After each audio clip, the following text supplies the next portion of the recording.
আমার বড় বলতে কষ্ট হয়। আইএসএফ আমরা চিরকাল তাদের বলেছি তোমরা একটি ধর্মনিরপেক্ষ শক্তি, তোমরা ধর্মনিরপেক্ষতার পক্ষে সবার সঙ্গে ঐক্যবদ্ধ হও, গোটা দেশে বিজেপির বিরুদ্ধে আমরা ঐক্যবদ্ধ হও, এবং এই রাজ্যে তৃণমূল বিজেপির সহচরী তার সঙ্গে ঐক্যবদ্ধ হওয়া যায় না, এসো আমরা এক হয়ে লড়াই করি। অনেক চেষ্টা করেছি, বহু আলোচনা করেছি। দুঃখের কি করব, আমার ভাই যদি বেভূত হয়ে যায় আমি কি করতে পারি?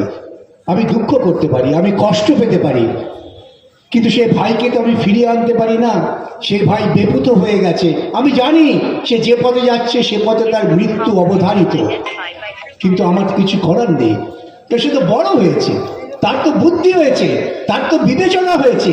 সেই বুদ্ধি বিবেচনায় সে মনে করছে যে আমার ভূমিকায় যদি বিজেপি তৃণমূল সুবিধে পায় পাক না, কিন্তু আমি তবু বামেদের সঙ্গে থাকবো না। এই মানসিকতা নিয়ে যারা চলছেন তারা নিজেদের বিপদ রাখছেন, আমাদের না। কেন আমরা অনেক লড়াই করেছি, লড়াই করব। আমরা শূন্য ছিলাম, তখনও আমরা ঘুমিয়ে পড়িনি। আমরা শূন্য থেকে উঠে দাঁড়াচ্ছি, এখনো আমরা লড়াই করছি। আমাদের এই ছাত্র সৃজন, সে যখন আমরা শূন্যের পথে যাত্রা করেছি তখন তো তার জন্মই হয়নি। সে জন্মে দেখেছে কারা লড়াই করছে। একটা ভালো ছাত্র, বিশ্ববিদ্যালয়ের নাম করা ছাত্র, সে বলছে না আমি লড়াই করব। এইরকম বহু তরুণ তারা বলছেন লড়াই করব। তার কারণ মানুষ কখনো অন্ধকারে থাকতে চায় না।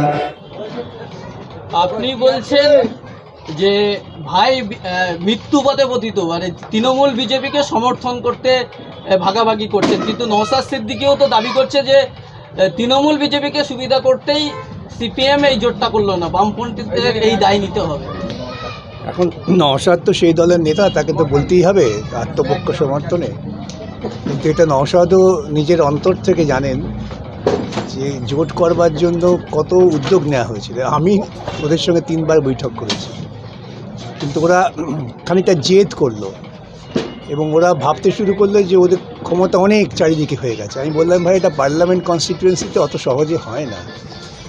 তা শুনলো না, ওরা বললো না আমরা কন্টেস্ট করবো, করবে। কিন্তু এতে ওরা কন্টেস্ট করাতে সুবিধাটা কার হলো? সুবিধাটা হলো বিজেপি তৃণমূলের। কেন বিজেপি তৃণমূল বিরোধী শক্তি, এটা তো আইএসএফকে মানতে হবে যে আইএসএফের থেকে সিপিআইএম বা বামফ্রন্টে এবং কংগ্রেসের শক্তিটা অনেক বেশি। এই বিন্যাসটা তো মানতে হবে। বিরোধী পক্ষে শক্তিশালী অংশ হচ্ছে বামফ্রন্ট এবং কংগ্রেস, সেক্ষেত্রে ওরা অত শক্তিশালী নয়। তবে বিজ্ঞান কি বলে? বিজ্ঞান বলে যে বেশি ভরের দিকেই অল্প ভরকে আকর্ষণ করে। অল্প ভরের দিকে বেশি ভর তো আকর্ষণ করবে না।